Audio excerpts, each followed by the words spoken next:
Hey there, Max here. So the date is over, but who pays? Feminists will tell you that it's okay to split the bill, but in a lot of cases, you will see that when you're on a date with a woman who's very attractive, she kinda expects you to pay for it. So in this video, I'm going to dive probably way too deep in who should pay after a date. So long story short, it's always better if you're able to afford paying for the bill. To make things very clear, when I learned how to flirt with women, I always had this one limit.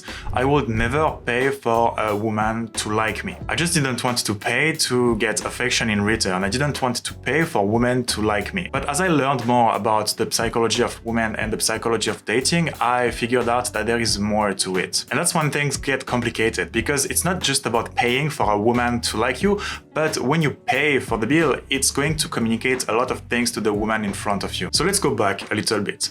Why do men pay when they are on a date? Well, it comes from this traditional belief that men have to take care of the woman that they are dating. And so if you're paying for what she takes, you're kind of providing for her, you're taking care of her. So in a sense, expectations about who's going to pay the bill is a very political thing. If she's more traditional, if she has more traditional values, she's going to expect the man to provide to her a little bit more. And if she has more liberal values, she's going to be able to take care of herself. She's going to be a little bit more independent, and she will tend to want to pay for the bill more, or to split at least. And so you listen to this and you might think, okay, I don't want to date traditional women because they are going to make me pay for everything. But that's one side of the coin. The other side of the coin is that women who are more traditional usually have more traditional wifey values. For example, it's the kind of woman who are going to cook for you, they are going to give you breakfast in bed, they are going to massage you to sleep, they are going to take real good care of you. While on the other hand, a woman who's more liberal is a woman who's going to believe that she doesn't owe you anything, she has no specific role,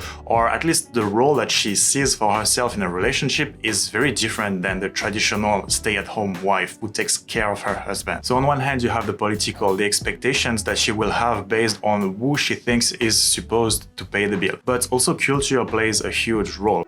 In more Western societies, women are more liberal, women are more liberated, and that's why you see guys who say, oh, American women are not what they used to be, now they are too liberated, now they don't care about being a good housewife. Well, that's just what the culture is shifting towards. On the other hand, if you start going east, for example, Eastern Europe, Ukraine, Russia, and even Asia, there women are more traditional. Again, I'm generalizing, but that's what I saw after traveling a lot. The culture plays a huge role in her expectations. So you have roughly two kinds of women with two kinds of expectations. You have the more traditional women who kind of expect the man to pay and to take care of her, and in return they are going to take good care of that man.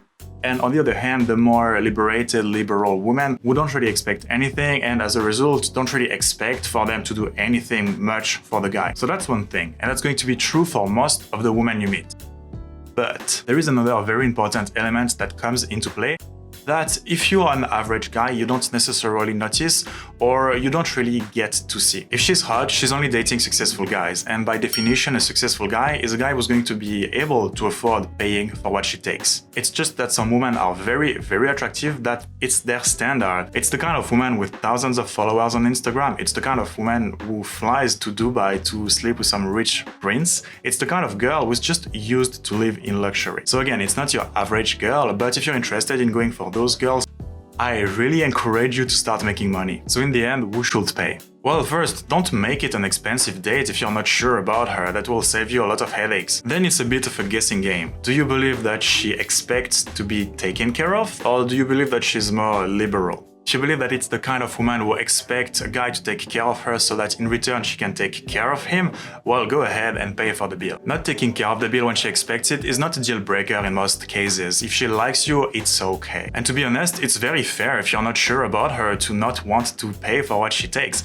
Just make sure that when you take a decision, you don't hesitate. If you want to split the bill, just tell her, hey, I'm going to pay my part now. And lastly, if you pay for the first date, you're kind of setting expectations for the future, and she will expect you to pay in the dates coming after. In the end, it's always better to be able to afford to pay for the bill, because it shows her that you're at least successful and attractive enough to be able to afford a $10 drink. If she's more traditional, she will love it. If she's more liberal, well, there is no way she doesn't like free stuff. And just don't go on expensive dates if you're not sure about her yet. Those days, ice cream dates are really my favorites. They are fun, they are cheap, and girls love them. And to be honest, if you can't afford $20 drinks, you have better things to worry about than meeting women. Anyways, that's all for for today. If you enjoyed this video, consider subscribing, tell me what you thought about it in the comments below, and I will see you guys next time.